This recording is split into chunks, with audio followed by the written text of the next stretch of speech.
Daily చాలా మంది walking వెళ్తూ ఉంటారు అండ్ స్టెప్స్ ని ట్రాక్ చేస్తూ ఉంటారు.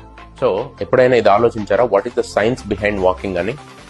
డాక్టర్స్, స్పెషల్లీ కార్డియాలజిస్ట్ చాలా మంది వాకింగ్ ని రెగ్యులర్ గా చేయమంటారు. అది ఎందుకు అంటే మన బ్లడ్ సర్క్యులేషన్ ప్రాపర్ గా అయ్యి బ్లడ్ క్లాట్స్ ఫామ్ కాకుండా ఉండడానికి, అంటే రక్తం గూడు కట్టకుండా ఉండడానికి. యూజువల్ గా హార్ట్ పైన ఉంటది కాబట్టి అది పంప్ చేసినప్పుడు బ్లడ్ అన్నది గ్రావిటీ హెల్ప్ తో ఈజీగా కిందికి ఫ్లో అవుతుంది. బట్ కింద నుంచి రిటర్న్ ఎలా వస్తుంది అంటే మన ఇళ్లలో పైన ట్యాంక్ నుంచి వాటర్ కిందికి ఫ్లో అయినట్టు, బట్ కింద మోటార్ హెల్ప్ తో అది మళ్ళీ రిటర్న్ పైప్ ట్యాంక్ కి వెళ్తుంది. బట్ మనకేంటి మోటార్? అదే కాఫ్ మజిల్. కాఫ్ మజిల్స్ అంటే గ్యాస్ట్రోక్నేమియస్, సోలియస్ అని 2 మజిల్స్ ఉంటాయి. మనం నడిచినప్పుడు అవి స్క్వీజ్ అయ్యి బ్లడ్ ని పైకి పంప్ చేస్తాయి రిటర్న్ హార్ట్ కి. సో అది మోటార్ లాగా వర్క్ చేస్తుంది. దీన్నే సెకండ్ హార్ట్ అని కూడా అంటారు. సో వాకింగ్ ఎందుకు చేయమంటారంటే ఈ కాఫ్ మజిల్ స్క్వీజ్ అయ్యి బ్లడ్ సర్క్యులేషన్ అంతా బాగా అవడానికి. స్పెషల్లీ వయసు పైబడ్డ వాళ్ళలో ఇది వెరీ ఇంపార్టెంట్ కార్డియాక్ హెల్త్ కోసం.